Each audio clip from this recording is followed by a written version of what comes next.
Thank you so much for clicking this video.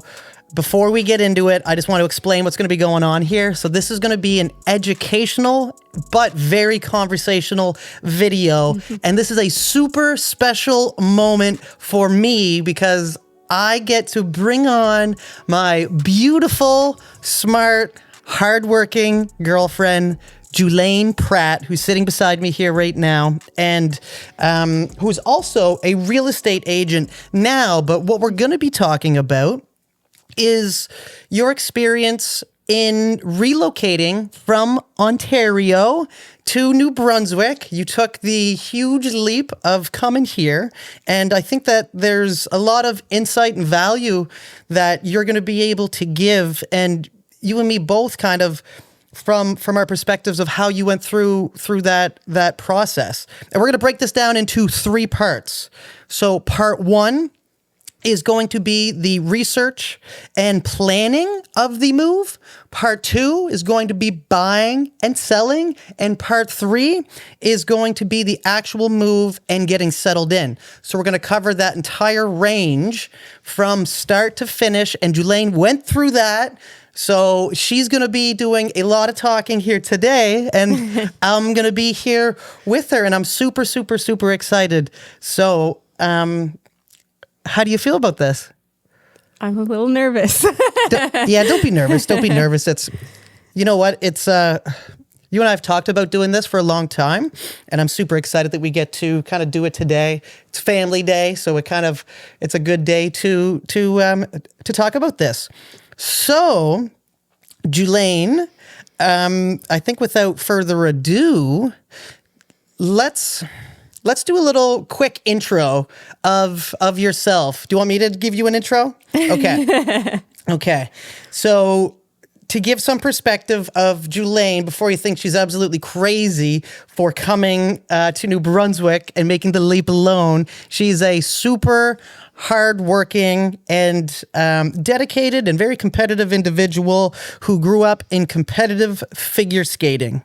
Hyper competitive figure skating. She was Miss Teen Ontario, always very much into some type of hyper competitive situation and extremely independent.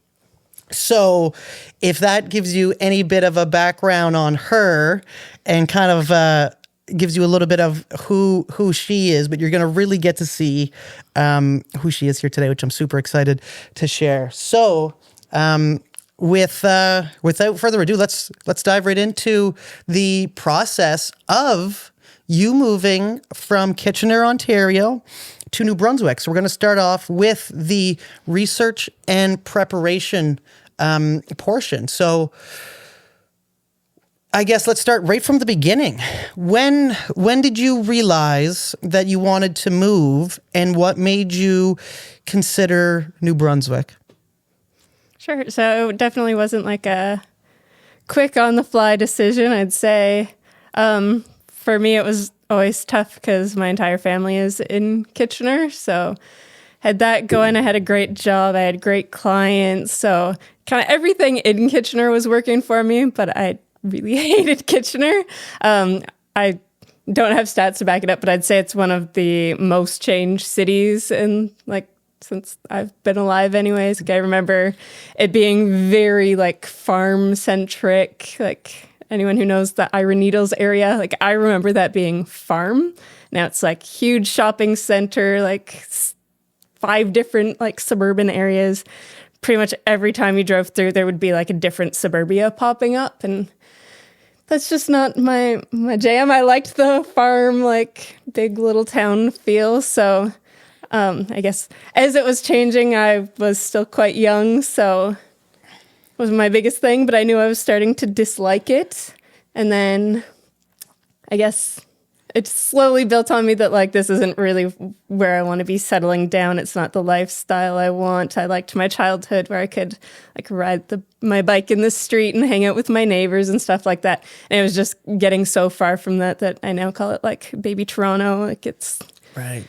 Because Kitchener is it's only an hour from Toronto, right? I mean, is it an hour from Toronto? depends on the time of day and Oh traffic. yeah, traffic. I guess traffic. That's a good point. So I know guess like commuters that's a who good do point. like the morning drive, and it can take like upwards of 3 hours. Oh, gross. Stuff like that. So gross. So depending, you can time it out to be like about an hour, but no, usually you're right. like, if I have an event in Toronto that I have to get to, I give myself over 2 hours to get there. Yeah, that one time we drove, we end up getting, I think it was an hour for us because we were like going through Toronto at like 8 p.m. or something, wasn't it? On like a weekend. On like a weekend, yeah. Thanksgiving. We got like it was really a really lucky. weird timing. So Right. I always forget about like the work traffic. That's actually a big reason that I don't like big cities. It's like when I was living in Calgary, that traffic is unbearable. Just to get like 5 kilometers can take like 45 minutes, and you're barely moving, and you're just stuck in this bumper to bumper traffic where nobody's happy to be there. Everybody's just like, they're like behind the wheel, like angry. And it's just like, oh, this is so terrible. This is so terrible. So you're saying growing up in a, almost like a farm, slow-paced lifestyle that was Kitchener, that has now since changed into more of a big city lifestyle, and that's what you were looking to get away from. So then, out of all the options in Canada, because you got Saskatchewan, like prairies, you got other places like, you could have gone some weird northern Alberta where it's like country or something. What made you pick New Brunswick?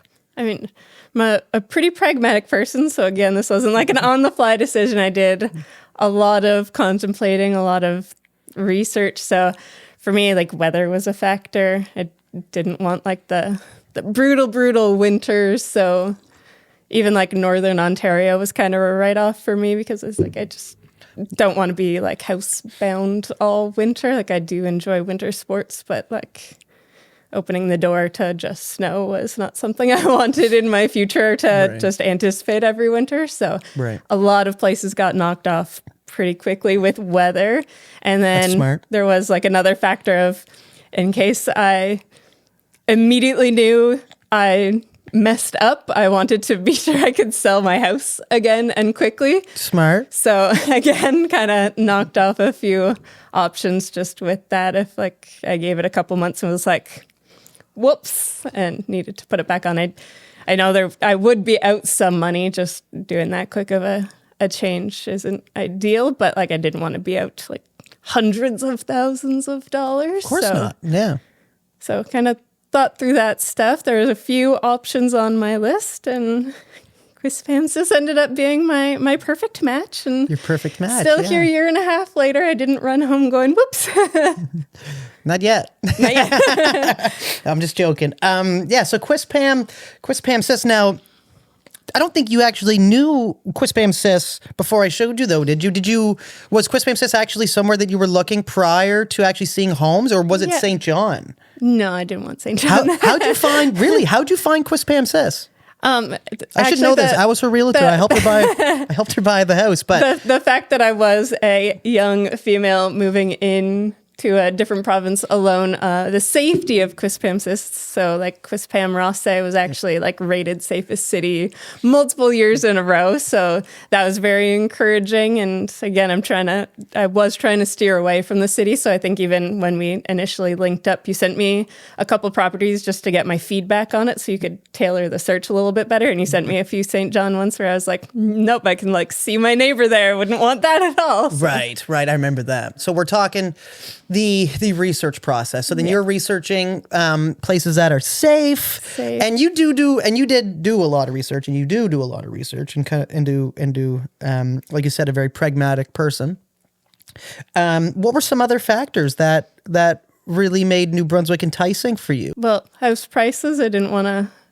Like Victoria was on my list and immediately got wiped out because I was never going to be able to become a homeowner there. I was probably picking somewhere that's even more expensive than Kitchener, where I was already getting priced out of. So house prices being very reasonable. But again, I did have kind of in the back of my head, I want to be able to have a decent getaway if I did feel like wasn't a good fit or wasn't ready for this or something like that. So hit the the price point on houses really well. Had a really good like vibe with like lifestyle I did watch like a lot of YouTube videos on it and stuff like that. So really good vibes. There's some even cooler ones out there now.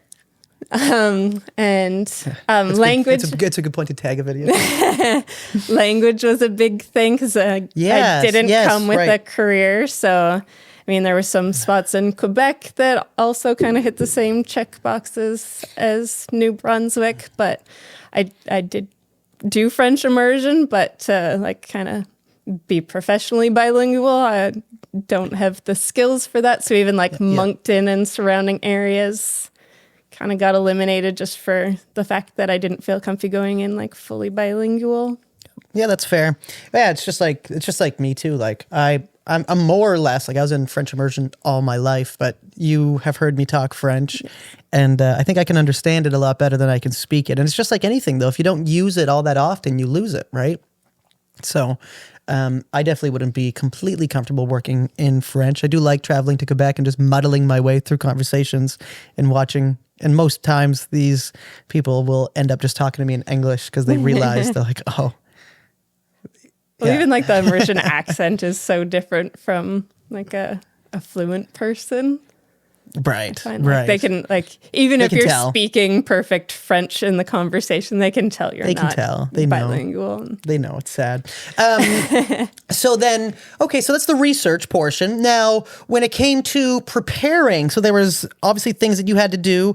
You, at the time, had a condo in Kitchener, so then there was some preparation of getting ready to move. So now that you have picked New Brunswick, what was kind of the next steps where you were like, okay, I know I want to go to New Brunswick, but now I have this property to sell. Talk me through that a little bit. So, I mean, again, this was 2020.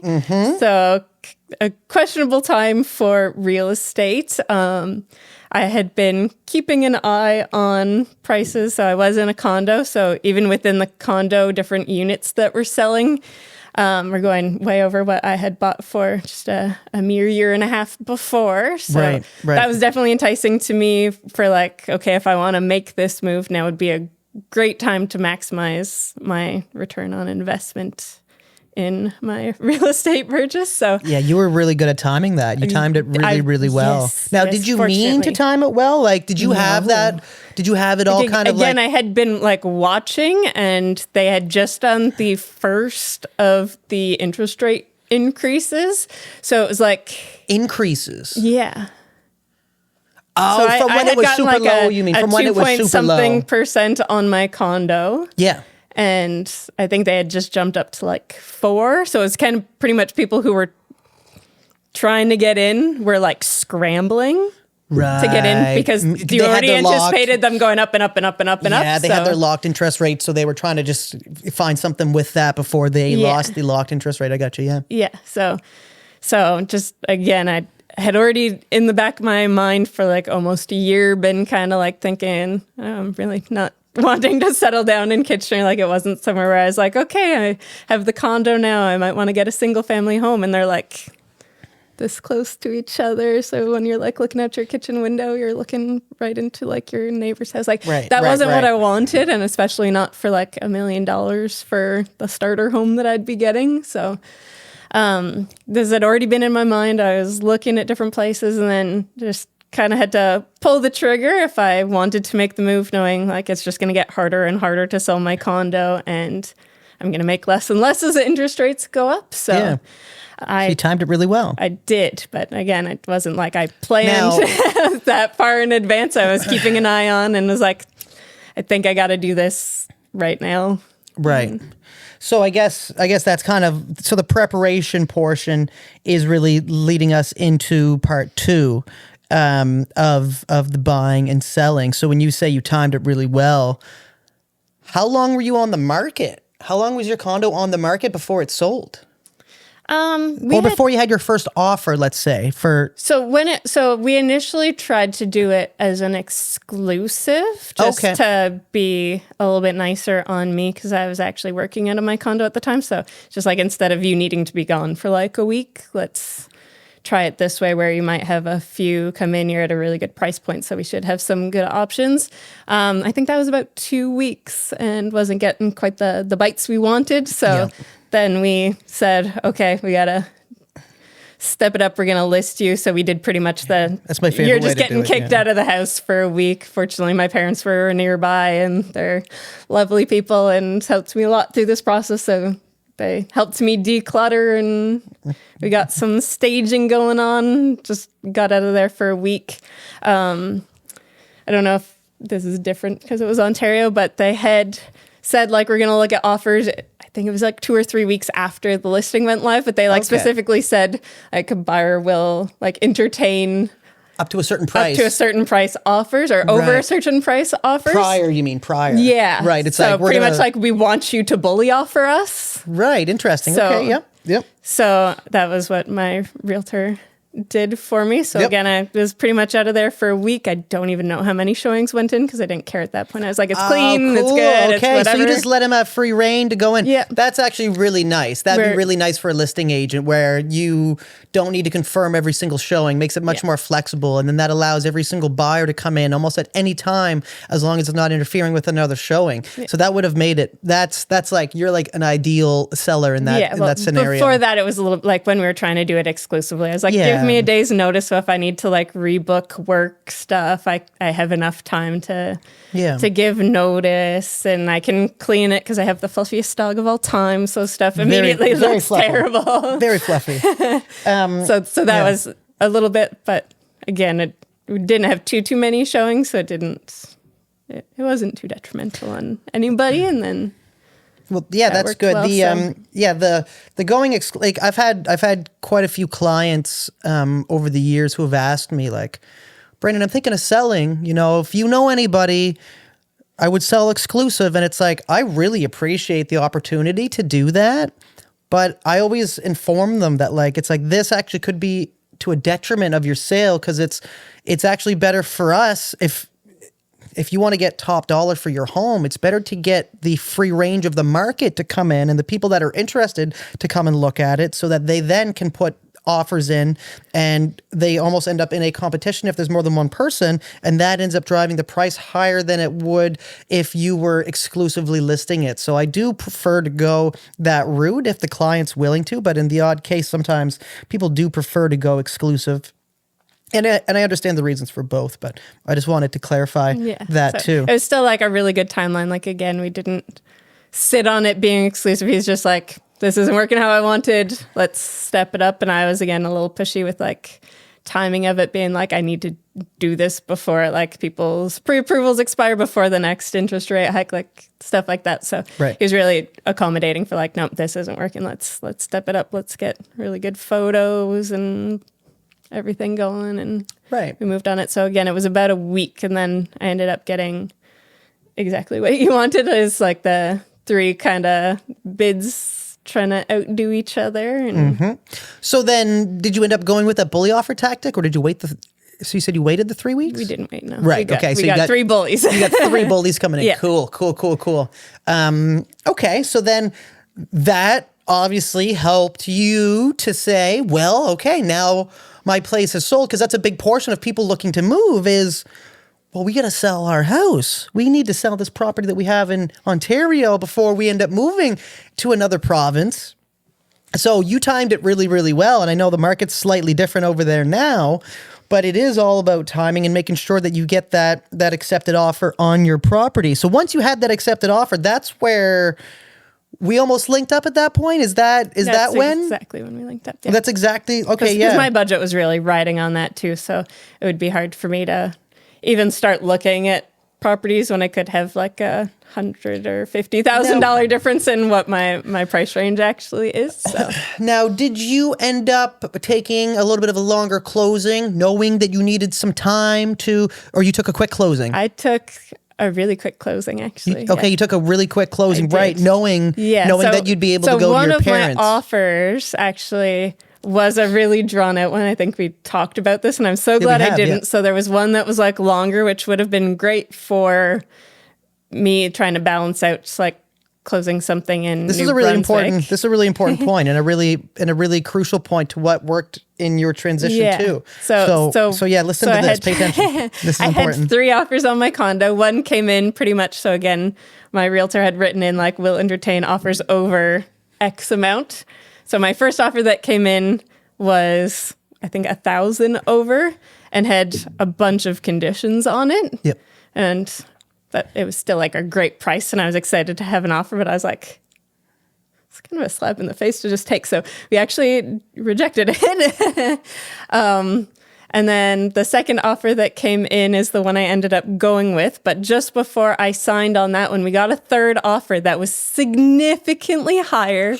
No conditions, and kind of that drawn out closing date that would have worked to balance. But right. I was very well informed by my realtor on why it could go really, really wrong for me, especially with the market changes happening and at such rapid pace. Right. And I had kind of the sure thing. Sure, it was a little bit less money, but it was still giving me a really good chunk of change to come here with to invest in a new property. So I had no complaints about the price, and pretty much so you no actually conditions. you end up taking the offer that was slightly less than the one that was the highest offer, but you took the quicker closing, knowing that was going to have a almost quicker guarantee. They right? were kind of talking about like if there was an appraisal done, especially as the interest rates go up and something could have the valuations could come back lower. They're like, they might not be able to do it, and then you'd need to like relist at that point, and you're not gonna blah blah blah. And this just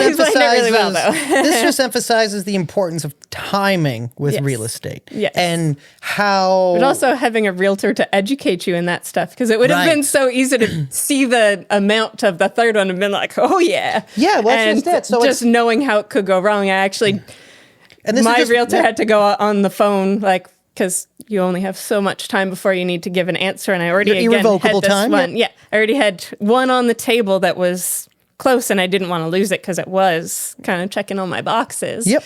So my realtor was great and got on the phone with my mom, because I was like, I don't know that I understand this enough to get someone else's opinion and explain it properly. So he went on with my mom and tried to explain it to her, and she's like, I think I understand, but I also don't feel. Right. And then to give context, her parents are bookkeepers and accountants. Yes. So they're very well financially savvy with numbers, to put it into perspective too. Yes. So he ended up having to give the spiel like 3 times so that my parents were informed on what could go wrong as well. And then we just kind of all sat down and... So this also emphasizes the importance of timing, but then also too, that price isn't everything.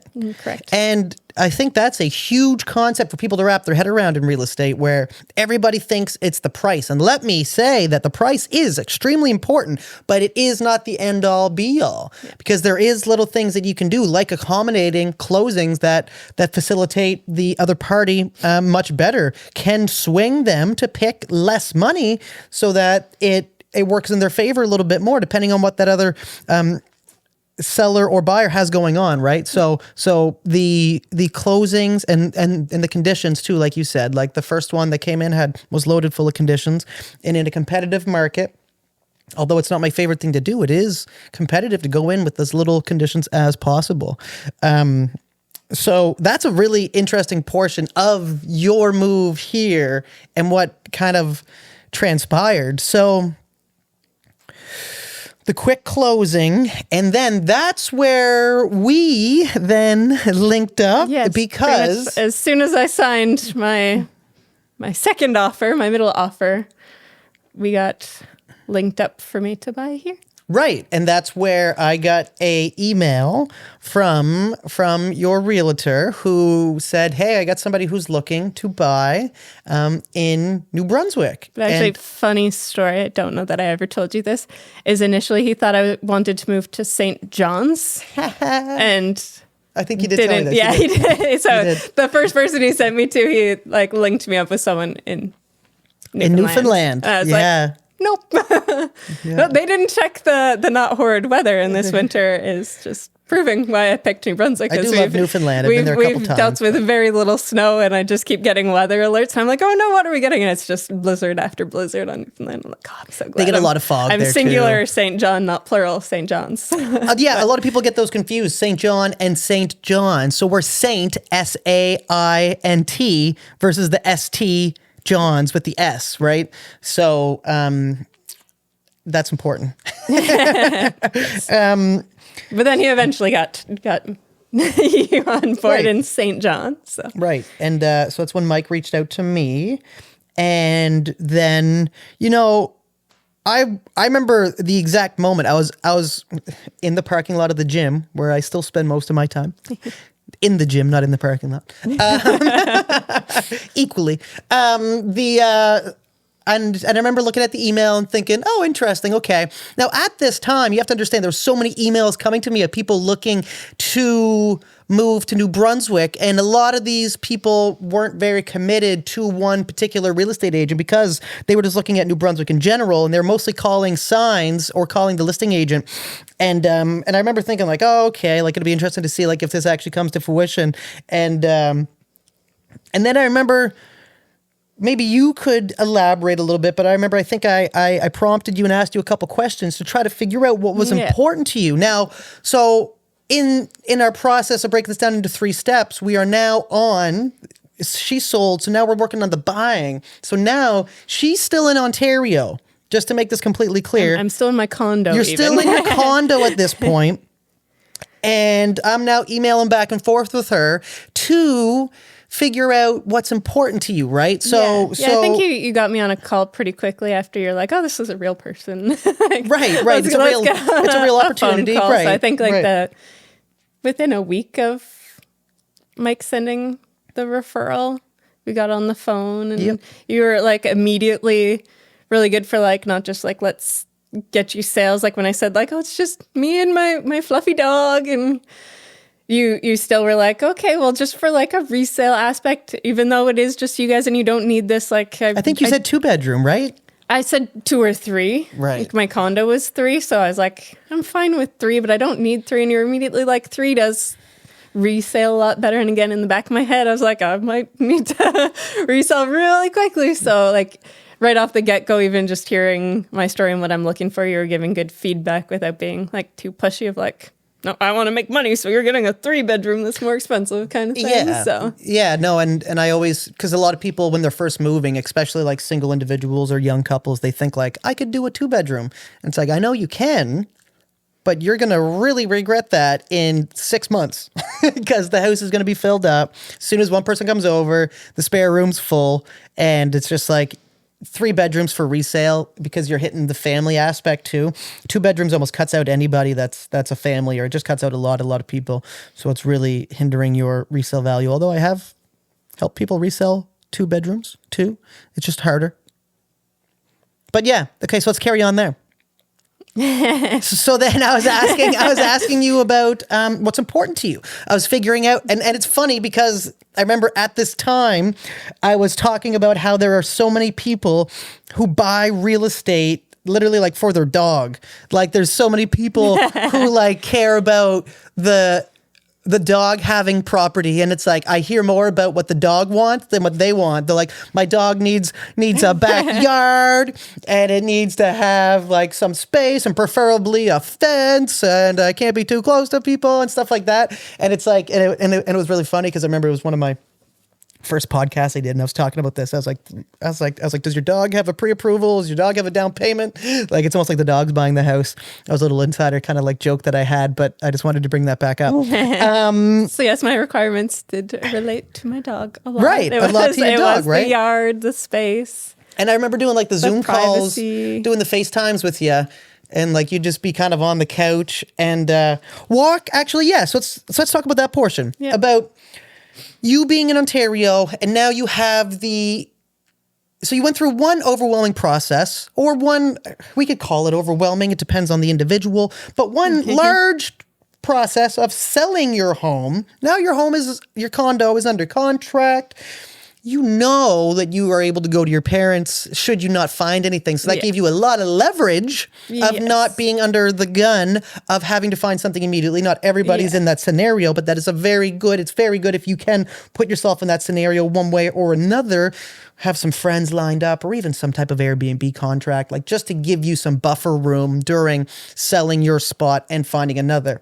Now you had to then go through the process of how or what am I going to find? And how am I going to make that decision of finding the right property that I'm going to move to really without seeing, right? Without seeing. Yeah, so that was probably my first wake-up call, especially after being kicked out of my place for a week for like showings and stuff. I did definitely, in my plan of things, I assumed I was going to be flying to New Brunswick and spending about a week here, and I'd leave from that week with a house under contract, which I think you immediately told to me was not realistic because just as competitive as things were in Ontario, it was here as well. So almost even more, I think, at the time too.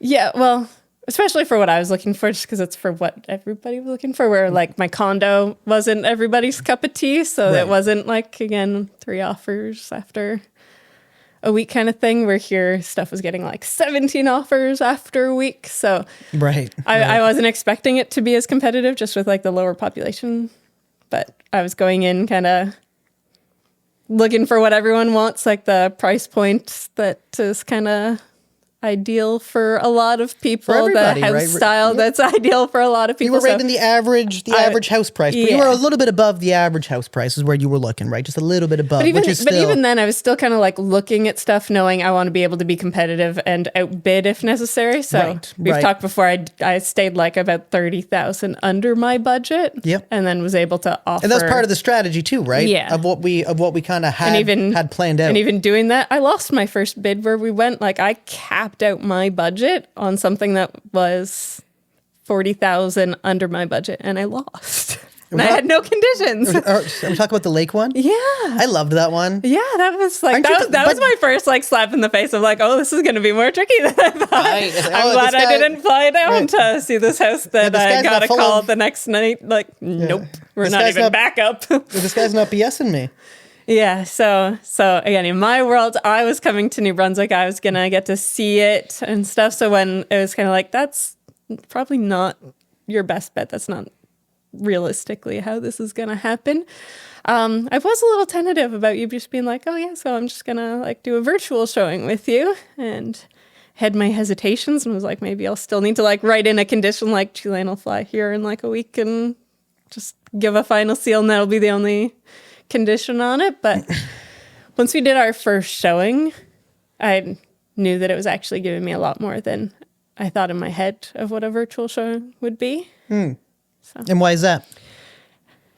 I just got a lot more of the atmosphere instead of it being like a lot of places had like those virtual tours. I had one on my condo as well, and I was expecting it to be a little bit more like that, where it's like, okay, I can see the layout better than the photos, but I wasn't expecting to get much more than like the photos and the tour. But like the first house we looked at together, I knew it smelled like from the phone somehow. It's like this has a dingy smell to it from like just what I could see visually. And then you're like, yeah, it kind of smells like wet dog. I was like, I got it almost smelled like a hospital, I think. It was it smelled like a care home. Yeah. Yeah. So because I remember walking through and like explaining some of that, and that's sort of something, because I know how important it is how a house feels, and it sounds ridiculous, it sounds arbitrary, but like homes do have a feeling when you walk in. And you get a certain feel in each house, and I find I want to relay how that makes me feel to people that aren't here. I don't always say it to somebody like, let's say that we're doing a showing in person.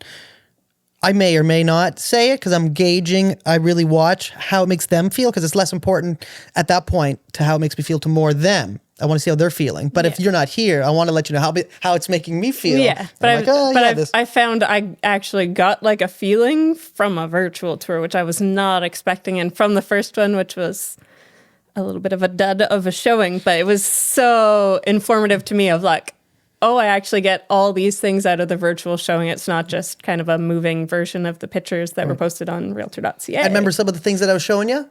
Yeah, you were amazing it was very educational because you'd like even go around the outside, show me the foundation. You'd like point out the like attic stuff. You taught me about the ridge vents. Yeah, you taught me about the ridge vents and the gable vents, how those are important, and looking under the sinks and showing you some plumbing and really, really diving into like the way I like to try to show a home now that I've been through so many home inspections is like I want to almost try to cover all of that I see a home inspector do.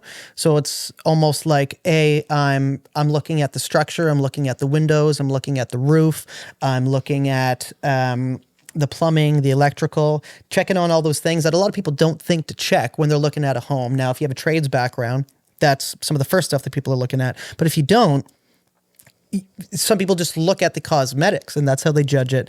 And it's like you need to look at the bones and the what's behind everything that you see as much as possible, right? And that's also the stuff that I wouldn't have gotten from like the photos where all their highlighting is the good cosmetic stuff, and they do like different camera angles to make sure it shows well cosmetically, but they don't have like a side view of the house where you see if the attic is vented or not. Right, so, right. So you did a really good job highlighting what I needed to see outside of the photos that I had already seen. And then there's a fine line to showing on those virtual tours where you try not to make the person seasick too while they're behind the camera as well. So that you had said that because I know the one time you had like your gimbal and the one time you were just doing like handheld and you're like, oh, do you notice a difference? Is this steadier for you? And it's like, I didn't have it. Like it wasn't because anyway. I've done showings before where people are like, could you slow down? You're making me sick. And it's just like, oh goodness. And it threw me right back to when I was diving. Yeah. And I'm just like, now like the camera, I'm like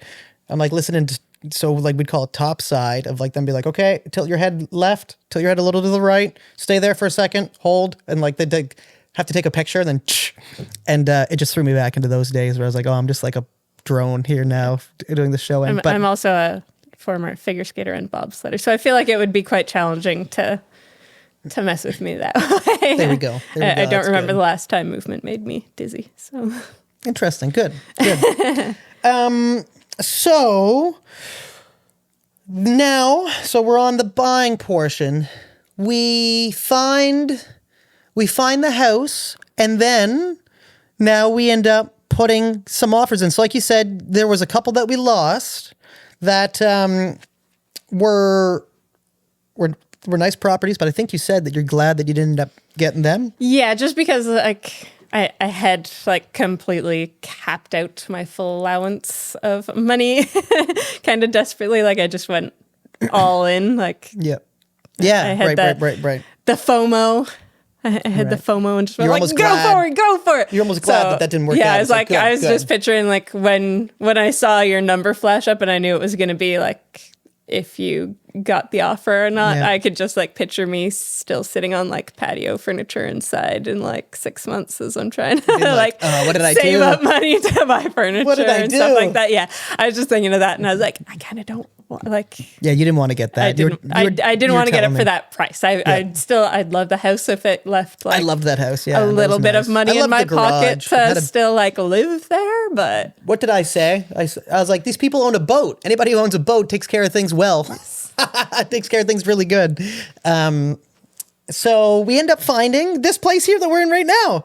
And so we found this. We went in pretty aggressively because like you said, you had lost those first couple offers. Now also coming in heavy with,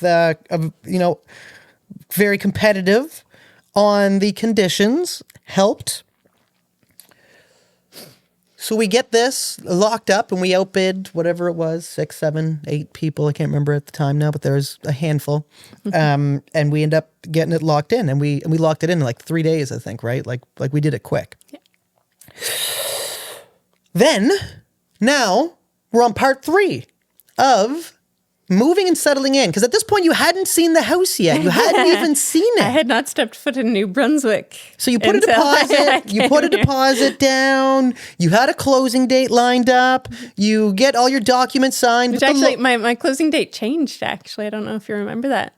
They moved it up a month for me because I wasn't able to line it up perfectly, but fortunately my parents were like, sure. And now that you're saying that, I had actually left a lot of my furniture in the condo. They had done kind of a separate transaction to purchase a lot of it from me. So I ended up like, my sister got my couch and stuff, but I ended up leaving like my king size bed there they purchased and stuff like that. So I didn't have too much furniture coming, mostly because I didn't want to pay to move it. It wasn't like anything that couldn't have been replaced. So that worked out really perfectly, that everything was kind of taken care of on that. And so coming over was just like personal items and me and my dog. So my parents were like, just a vehicle. It was a vehicle full. Yeah. So we were able to like figure that out. But I was like, I don't like, it's obviously squishy and I'm impeding on my parents' space and stuff. So after I'd closed, we kind of said like, if you want to move it up, we'd be happy to, but like, still like left it. We were as competitive as possible. And we were like, you pick the closing date, we'll make it work. Right. And then kind of said, if you do want to go sooner, we're happy to accommodate that. So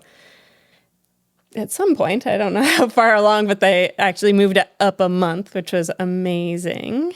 So so then they moved it up a month, and then that led to you pretty well packing your stuff up and coming to New Brunswick for the first time in your life. You hadn't been here before, right? I had not. You had never been to New Brunswick. No. So then you drove here just to kind of clarify that with your dad and your dog. Yeah. And I remember meeting you here on closing day. Yeah. And I remember doing the walkthrough, and it was you and your dad and Finn stayed outside. No, my dad had Finn. Your dad had Finn, right. Yeah. And then you were kind of, but I think your dad came in and checked some stuff out too, didn't he? Or no? Okay, no. He came in and then just sat on the fireplace with Finn. Right.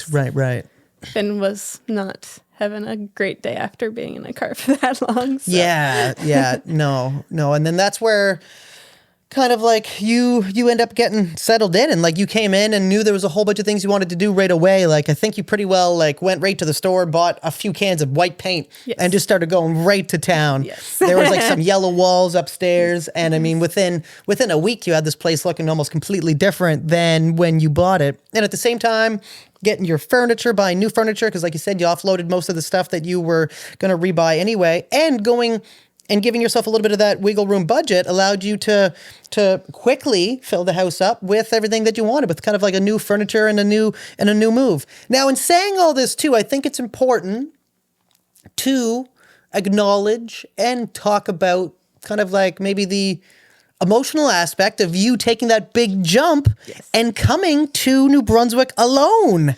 Yes. So I think that might be a really good place to end it. And this is like the settling in portion. But I just want to acknowledge you because I thought that was just like so wild that you, as you were a single at the time, moving here alone. Yeah. And I was just like, damn, this young lady is just going for it. With competitive figure skating, I was in ice dance, which meant I needed a partner. I say young lady. And we're the same age.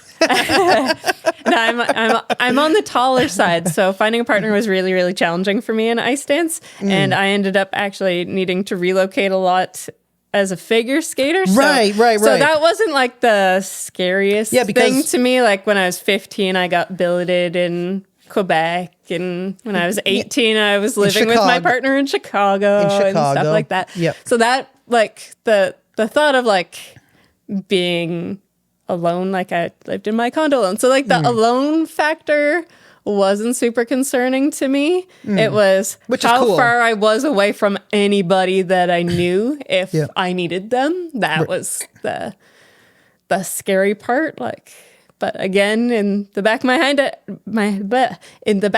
I had prepared it from the get-go of like, if this doesn't feel right, like you're gonna pull pin. Eat a couple $1,000s and you can just have a learning experience under you. So which is a crazy I feel like even that thought to- mindset of it like really helped me through. Of like, as it's getting overwhelming, just be like, if it's ever too overwhelming, pull the plug. Like, just whoops and go back home. So Yeah. You make that sound real easy. Cool.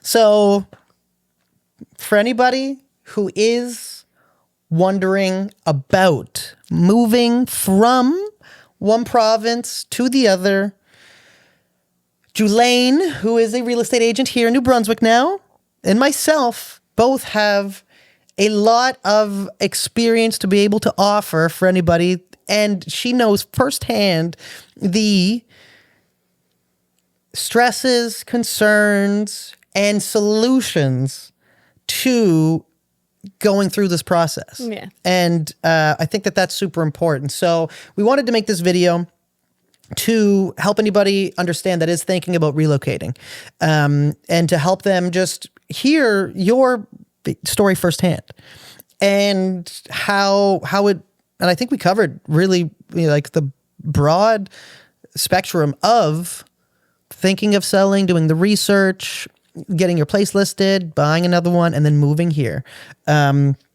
So if anybody has any questions, I'm going to leave our numbers in the description. You can feel free to reach out anytime. We would both be happy to help anybody who wants to relocate to New Brunswick. If it's even relocating somewhere else, we have a vast network of real estate agents that we would be able to put you in touch with to help you through this process so that it's as seamless as yours. yes. So anybody, thank you very much for watching. Hit the like and subscribe button if you made it this far. If you made it this far, just thank you very much. I'm glad. I'm hoping you enjoyed this conversation. If you found any value in it, leave us a comment. Let us know what you thought. And we can even do more of these. More questions that we can. Yeah, we could do more of these too. Yeah, we can do a lot more of these. And like I said, her and I both work together. She is a licensed real estate agent here in St. John, here in New Brunswick, who helps me stay on track. So she's my rock on the back end. She's why I'm able to do all this. So I just want to say thank you for that as well. You make it easy to focus on what I need to with everything that you do. So thank you very much.